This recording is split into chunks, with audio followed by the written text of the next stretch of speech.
semuanya, perkenalkan nama saya Inazara Opia dengan NIM 250306111 dari Prodi Peternakan, Fakultas Pertanian, Universitas Sumatera Utara. Pada kesempatan ini, saya akan menjelaskan mengenai traktus digestivus pada Gallus domesticus. Dimulai dari cavum oris. Nah, di cavum oris ini terdapat rostrum ataupun paruh yang berfungsi untuk mematuk-matuk pakan menjadi partikel yang lebih kecil. Selanjutnya, setelah dari rostrum, pakan akan masuk ke cavum oris. Nah, di cavum oris ini terdapat kelenjar saliva yang berfungsi untuk melunakkan pakan ataupun membasahi pakan. Kelenjar saliva ini juga mengandung sedikit enzim amilase yang mampu mencerna pati menjadi amilosa. Setelah dari cavum oris, selanjutnya pakan akan masuk ke esofagus. Nah, di esofagus ini terjadi gerakan peristaltik. Jadi teman-teman, gerakan peristaltik ini umum terjadi pada saluran pencernaan, di mana otot-otot pada saluran pencernaan membentuk lengkung-lengkungan agar pakan terdorong ke saluran pencernaan selanjutnya. Setelah dari esofagus, pakan akan masuk ke crop ataupun tembolok. Nah, tembolok ini merupakan tempat penyimpanan pakan sementara saat proventikulusnya sedang penuh. Nah, selain dari tempat penyimpanan sementara, crop juga tempat terjadinya proses fermentasi sederhana oleh mikroba crop.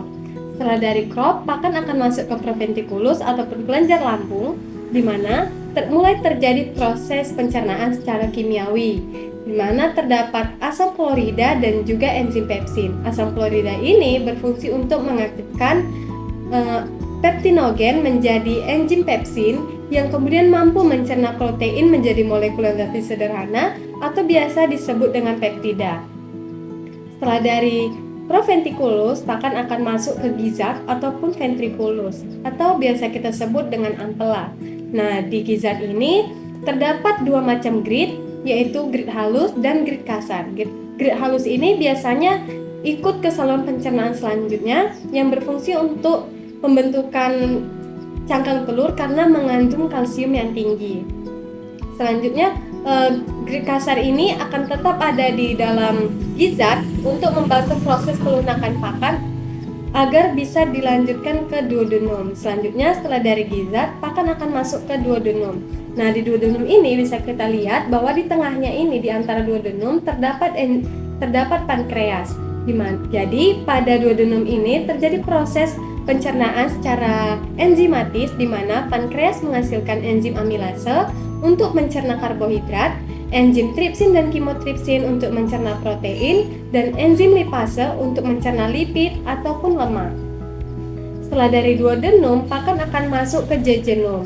Nah, di jejunum ini terjadi proses pencernaan penyerapan nutrien berupa asam amino, glukosa, asam lemak, vitamin, mineral, dan juga air. Setelah dari jejunum dilanjut di ileum. Nah, ileum ini fungsinya sama seperti jejunum, hanya terjadi proses penyerapan lanjutan, yaitu penyerapan vitamin dan juga mineral dan juga asam amino, asam lemak dan juga glukosa. Selanjutnya, teman-teman, cara kita membedakan antara jejunum dan ileum yaitu bisa kita lihat bahwa jejunum biasanya itu warnanya lebih merah dan sedangkan ileum warnanya lebih pucat. Selanjutnya, setelah dari intestinum tenue dilanjutkan di intestinum crassum, dimulai dari cecum. Nah, cecum pada unggas terdapat dua pasang, yaitu biasa disebut dengan ceca. Nah, cecum ini tadi berfungsi untuk penyerapan air dan mineral dan juga pencernaan sisa-sisa pakan berupa serat dan juga menghasilkan sedikit volatil fetil asid atau asam lemak volatil. Selanjutnya, setelah dari cecum akan masuk ke kolon. Nah, kolon ini tempat penyerapan air dan mineral dan juga tempat pembentukan feses ataupun urin. Nah, pada unggas, feses dan urin ini disebut dengan ekskreta. Selanjutnya, ekskreta akan masuk ke rektum. Nah, rektum ini merupakan tempat penyimpanan ekskretal sementara sebelum dikeluarkan melalui kloaka. Jadi teman-teman, kloaka pada unggas ini memiliki tiga fungsi, yaitu tempat keluarnya feses, tempat keluarnya urin, dan juga tempat keluarnya hasil reproduksi. Nah, hasil reproduksi kalau pada unggas betina itu seperti telur, sedangkan hasil reproduksi pada unggas jantan seperti sperma. Nah, jadi adapun organ tambahan pada saluran pencernaan ini Yang pertama itu ada hepar atau hati. Nah, hati ini berfungsi untuk menghasilkan cairan empedu dan juga sebagai pendeteksi terhadap racun. Setelah dari hepar, cairan empedu akan masuk ke kantung empedu, di mana kantung empedu ini merupakan tempat penyimpanan sementara cairan empedu dan juga terjadi proses pemekatan cairan empedu yang dihasilkan oleh hepar tadi sebelum dikeluarkan ke duodenum. Nah, selanjutnya ada pankreas, di mana yang telah kita sebutkan tadi bahwa pankreas menghasilkan enzim-enzim pencernaan berupa amilase, tripsin dan kimotripsin dan juga lipase.